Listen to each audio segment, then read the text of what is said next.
ලංකාවේ අපි ගොඩක් දෙනා දවස පටන් ගන්නේ උකුම කුරි තේ එකකින්. හැබැයි ඔයා දන්නවද අපි මේ උදේ පාන්දරම ඇඟට දාගන්න මස කෝප්පයක් කියලා? ඔයාට පුළුවන් මේ හැමදාම බොන කිරි තේ එක සම්පූර්ණයෙන්ම නවත්තලා දවස් 14ක් සම්පූර්ණයෙන්ම සීනි නැති බ්ලැක් කොෆි එකක් බීලා ඔයාගේ ඇඟට හා මොළයට වෙන විස්මිත විද්‍යාත්මක බලපෑම අත්විඳින්න. සිදුවන පළවෙනි වෙනස තමයි බඩේ තෙල් සහ ඇඟේ මේදේ වේගයෙන් දිය වෙන්න පටන් ගන්න එක. අපි උදෙන්ම ගන්න කිරි තේ එකක ලොකු කිරි ප්‍රමාණයක් හා මේද ප්‍රමාණයක් අන්තර්ගත වෙනවා. එයින් අපේ ශරීරයට ලොකු කැලරි ප්‍රමාණයක් එකතු වෙනවා.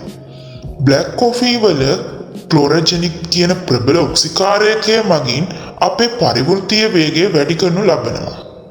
එමගින් අපේ ශරීරයේ තැන්පත් වූ මේද ඉක්මනින් දහනය වෙනවා. ඒ නිසා කිසිම මහන්සියක් නැතුව ඔයාගේ බඩවැටේ තැන්පත් වුණු අමතර මේදය දේවී යනවා.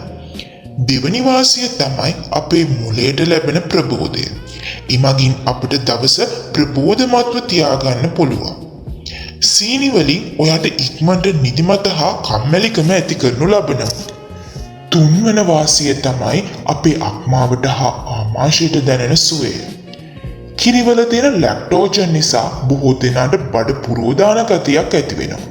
එමගින් දවසම ඔයාට අපහසුතාවයක් ගෙන දෙනවා.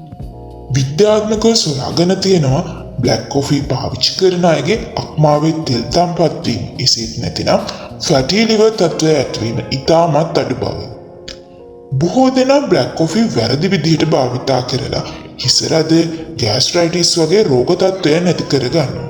ඔයා සාමාන්‍යයෙන් උදෑසන අවදි වූ පසු මදු උණුසුම් වතුර වීදුරුවක් හෝ භාවිතා කිරීමෙන් පසුවයි බ්ලැක් කොෆි එකක් ගන්න ඕනේ. හිස්පඩ බ්ලැක් කොෆි භාවිතා කරන්න හොඳ නැහැ. නිින්දෙන් අවදි වූ විගස අපේ ශරීරයේ කෝටිසෝල් හෝමෝන ඉහළ මට්ටමක පවතිනවා.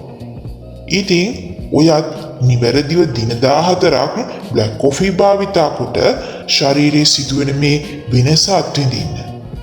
ඔයාට තවත් මේ වගේ හෙල්ත් ටිප්ස් දැනගන්න ඕනේ නම් අපේ YouTube channel එක subscribe කරලා තියාගන්න.